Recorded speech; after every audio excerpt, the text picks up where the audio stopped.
ada kereta lah, ada lori lah, ada motor dan sebagainya yang membuatkan saya dengar? Tengok? Yang membuatkan saya berpeluh ni nak tunggu diorang ni. Tak ada, memang ada je selalu. Jadi saya minta maaf kalau tak clear sangat. Jadi kita hadap je lah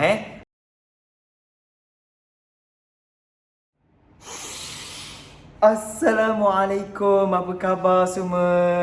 Selamat datang ke YouTube channel saya, Azizul Awang, The Pocket Rocket Man. Masya Allah, saya sebenarnya betul-betul teruja dan cukup berterima kasih kepada semua kerana memberikan sokongan dan sambutan yang hangat.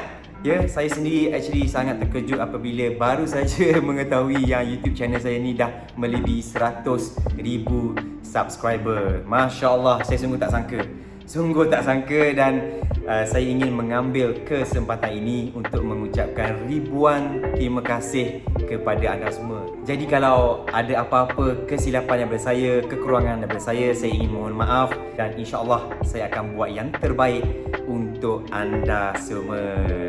Okey, semua dah ready dah untuk kelas hari ni? Dah bersedia? Dah ada kertas? Dah ada pen? Dah ada pembaris?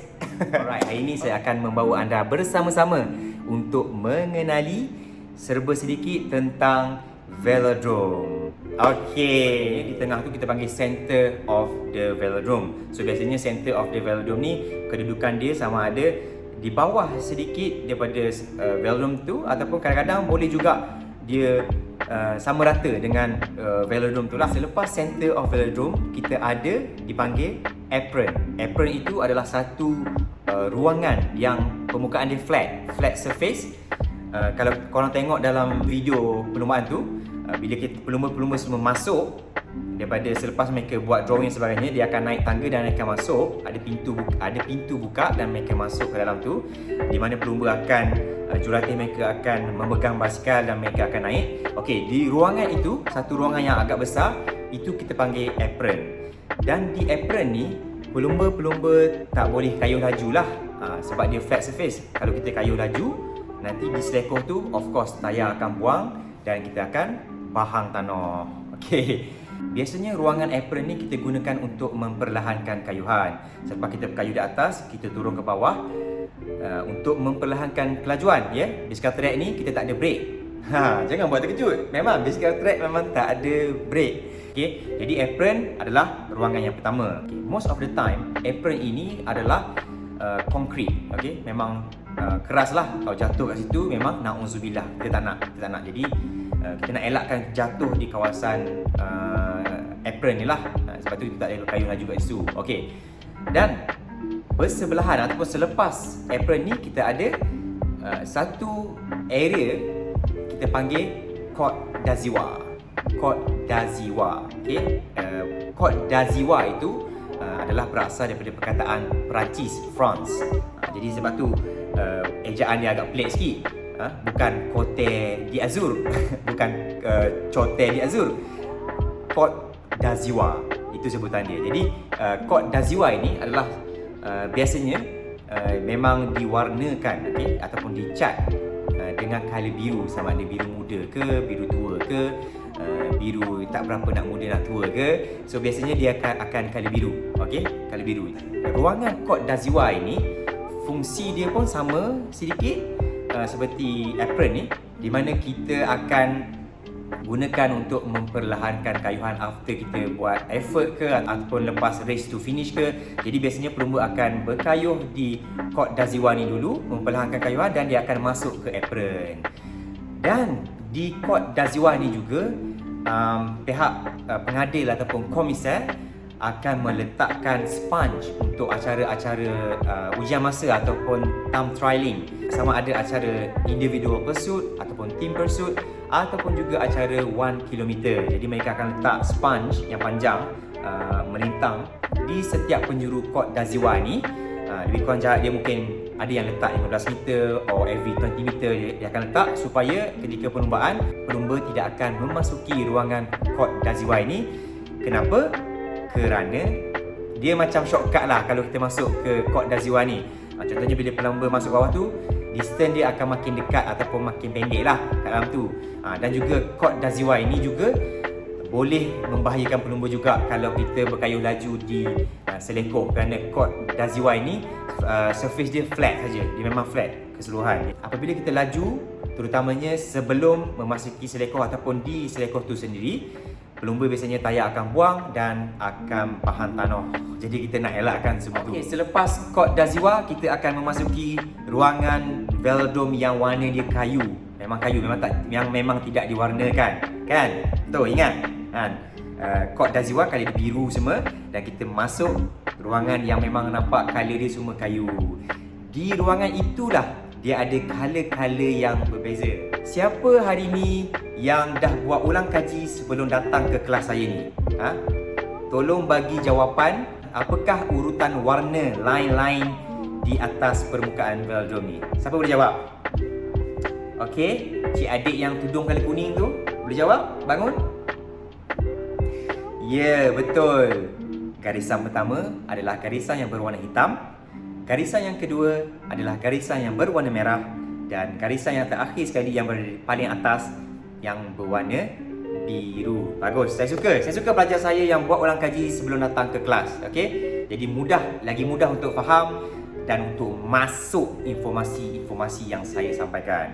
Terima kasih.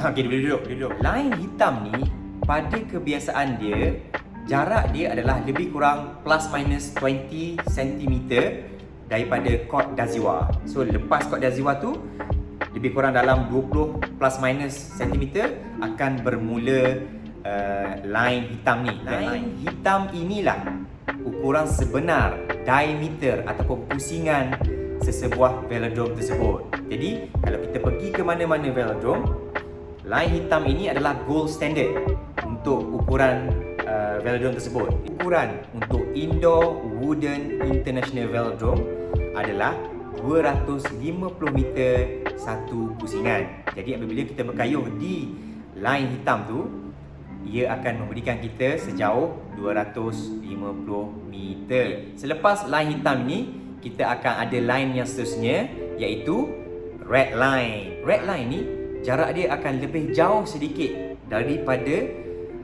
black line ni. Dianya lebih kurang plus minus 70 cm. Jadi black line plus minus 70 cm, baru kita akan ada red line. Red line ini juga dipanggil sprinters line ataupun line pemecut ataupun line pecutan lah. Kenapa dipanggil line pecutan? Okey, ini saya nak explain. Apabila seseorang pelumba tu berada di posisi yang paling hadapan, maka dia akan menguasai sprinters line ini. Okey, jadi ruangan line hitam dan juga merah itu adalah kepunyaan rider yang paling hadapan sekali. Rider yang berada di belakang ni tak boleh suka-suka hati masuk belah dalam, tak boleh juga masuk suka-suka hati potong ke tepi macam tu je. Tak boleh. Sebab itulah ada yang suka cakap, potong je lah macam tu, masuk je. Tak boleh. Mengikut peraturan, kita tak boleh potong suka-suka hati, melainkan kita potong secara clear daripada luar line merah itu. Dan apabila kita memotong pelumba yang paling hadapan itu, memang clear untuk masuk dan potong tayar hadapan pelumba yang berada di hadapan, barulah kita boleh take over sprinters line tu. Jadi tak mudah. Okey. Dan mereka yang berada paling hadapan ataupun mereka yang menguasai sprinters line tu, mereka pun tak boleh suka-suka hati keluar macam tu je. Tak boleh. Kalau pelumba tu keluar daripada red line ataupun sprinters line tu, pelumba tersebut boleh kena warning, boleh kena relegate ataupun boleh kena disqualify. Jadi dia ada peraturan dia. Okey, sekarang ni semua dah faham apa itu black line, apa itu red line ataupun sprinters line. Sekarang kita pergi ke line yang terakhir, garisan yang terakhir, iaitu blue line ataupun juga dikenali sebagai stayers line. Okey, blue line ataupun stayers line ini ada beberapa fungsi yang tertentu. Yang pertama, ketika acara medicine. Apa pula acara medicine kan? Ramai pula tanya, apa ni medicine? Okey, saya rasa kalau saya cerita ni memang tak habis. Nanti kita cerita pasal medicine tu. Tapi acara medicine ni adalah acara yang bersilih ganti tu, yang ada dua orang tu. Dia acara yang long distance ataupun acara jarak jauh, yang berganti-ganti berdua tu. Ketika acara medicine ni, kegunaan stayers line ataupun blue line ni adalah pelumba yang berehat selepas memberikan turn kepada rakan pasukan dia untuk melakukan pecutan ataupun kayuhan. Pelumba yang sedang berehat ini perlu berada di atas stayers line ni. Jadi mereka perlu berkayuh di ruangan atas tu lah, blue line and ke atas, blue or above, kena kayuh ke atas tu. Mereka tidak boleh turun ke bawah daripada line biru ataupun stayers line tu selagi mana dia punya rakan pasukan tidak sampai untuk melakukan exchange. Itu yang pertama. Yang keduanya, biasanya apabila kita melakukan warm up ataupun kita training, kalau ada teammate ataupun kalau ada pelumba-pelumba lain sedang melakukan latihan ataupun effort di ruangan bawah, kita perlu berkayuh di ruangan stayers ataupun blue line ni lah.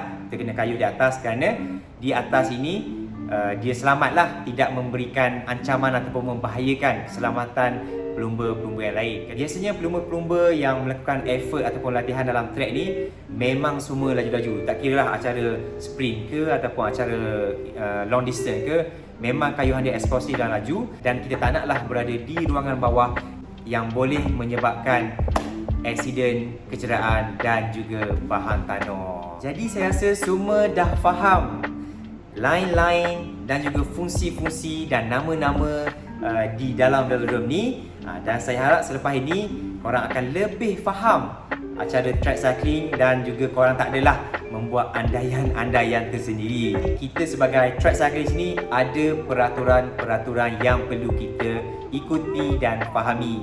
Okey, baik, kita akan pergi ke perbincangan seterusnya. Perbincangan yang ditunggu-tunggu oleh anda semua. Kita akan bedah siasat video acara Kirin pusingan quarter final. Maxi Levy. Untuk quarter final Kirin ni, dia berbeza sedikit dengan first round sebelum ini. Quarter final di Olimpik ni, dia ambil 4 yang teratas. So kedudukan yang 4 teratas finisher akan layak ke peringkat seterusnya, which is semi final. List pelumba dalam pusingan quarter final ni, kita ada Stefan Boticher juga daripada Germany yang saya berlumba bersama-sama di pusingan awal tu. So dia kalah, dia masuk repechage dan dia bounce back into quarter final. Okay, kita ada Stefan Boticher dari Germany. Kita ada Kwesi Brown daripada Trinidad and Tobago, rakan sepasukan kepada Nicholas Paul. Kita ada Matthew Glazer daripada Australia. Saya percaya semua kenal mamak ni. Simpan dulu. Jangan marah, jangan maki. Sabar. Itu kita simpan nanti di penghujung nanti perbincangan kita untuk acara final. Sabar. Okey, dan kita ada Denis Dimitriev daripada Rusia. Kita ada Yuta Wakimoto daripada Japan. Dan kita ada siapa lagi? Tak lain tak bukan, Azizo Awang daripada Malaysia. Melihat kepada list nama dan semua yang berada dalam pusingan quarter final ni, saya beritahu korang semua ni dah seperti kita berada di final Kirin dah. Ni semua list ni semua hebat-hebat. Memang semua hebat-hebat. Nama ni semua nama top-top. Dan mostly mereka yang berada dalam list saya ni memang rata-rata pernah menjadi juara dunia, kecuali 2 orang je lah, which is Yuta Wakimoto dan juga Kwesi Brown.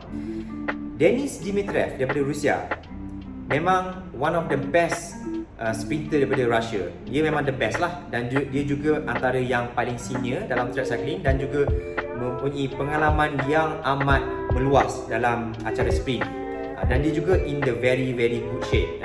Denis Dimitriev pernah menjadi juara dunia dalam acara sprint beberapa tahun yang lepas. Jadi Denis ni kelebihan dia adalah between middle to short distance. So between Makuri dengan Oikomi. Okay. Dan pelumba seterusnya adalah Stefan Boticher. Kita dah bincang sebelum ni. Dia ni punya kelebihan dia between middle to short distance juga. Pelumba seterusnya Matthew Glazer, pelumba yang penuh dengan kontroversi dan gosip sekarang ni. Pernah juara dunia dalam acara team sprint dan juga sprint juga. Dan dia ni memang mempunyai keupayaan untuk sprint pada jarak yang jauh. Jadi dia ni jauh dan juga middle. So Senko dan juga Makuri. Jadi dia boleh sprint pada jarak jauh, dan pada kebiasaannya dia akan pergi ke hadapan. Pada kebiasaannya lah, ataupun 2 lap ke bawah macam tu. Itu adalah corak perlumbaan dia yang pada kebiasaan. Pelumba seterusnya kita ada Kwesi Brown ni daripada Trinidad. Dia ni lebih kepada short sprinting ataupun oikomi. Quincy Brown ni dia tidaklah mempunyai horsepower yang tinggi, tapi dalam acara carry ni dia agak licin. Dia tahu menggunakan ruang, dia tahu menggunakan penjarakan dan sebagainya lah. So dia ni memang carrying specialist juga. Dan Yuta Wakimoto. Yuta Wakimoto ni kalau nak cerita, dia ni memang macam carrying god lah dekat Japan. Dia memang one of the top, like super top carrying rider kat Japan. Rasanya saya pernah cerita kat dalam video yang awal-awal dahulu tentang carrying Japan. Dia ada kelas-kelas dia. Dia ada SS class, dia ada S1, S2, SD. Dia ada kelas-kelas dia. Kelas yang teratas adalah S class dan dia ni berada di kelas yang paling atas, which is SS class. SS class ni setiap tahun memang very limited. Kalau tak silap saya ada 9 orang je untuk satu tahun tu. So every year dia akan tukar lah siapa yang memang perform, siapa yang memang the best of the best akan memasuki kelas SS tu lah. Dan Yuta Wakimoto ni dia adalah super senko.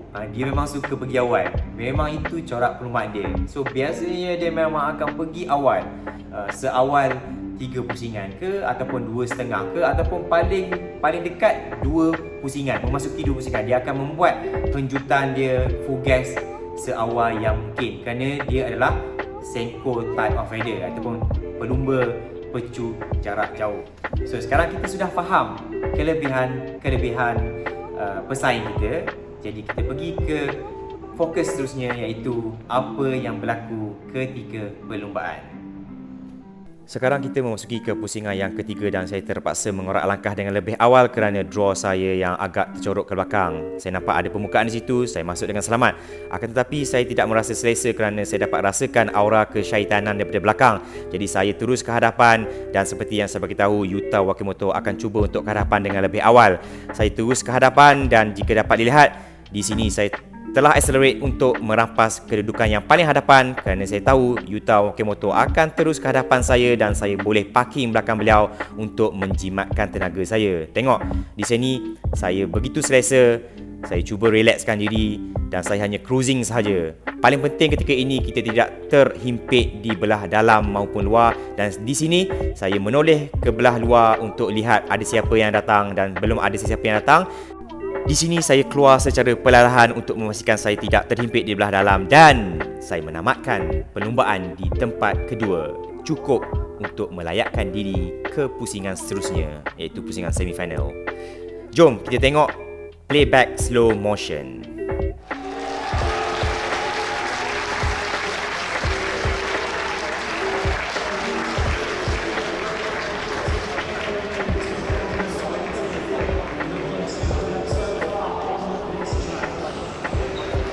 Yuta Wakimoto cuba bertanya, siapa peminat Azizul?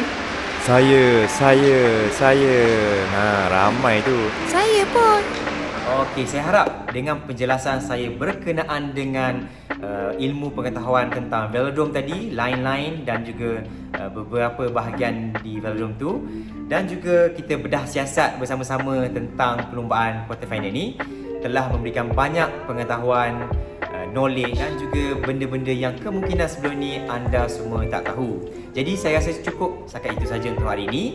Dan jangan lupa untuk bersama dengan saya lagi kerana pada video seterusnya kita akan bedah siasat video perlumbaan acara Kirin semi-final. Jadi sekali lagi saya ucapkan ribuan terima kasih kepada semua yang sentiasa menyokong perjalanan karier saya dan juga mereka yang sentiasa tertunggu-tunggu video saya. Saya ucapkan ribuan terima kasih. Okey, kalau ada apa-apa cadangan atau komen boleh diberikan di ruangan komen. Di mereka yang belum subscribe, bolehlah subscribe, tekan butang like dan share kepada rakan-rakan anda kalau anda rasa video saya ini memberikan informasi yang berguna. Saya rasa cukup setakat itu untuk hari ini. Take care, stay safe and stay healthy. Love you guys.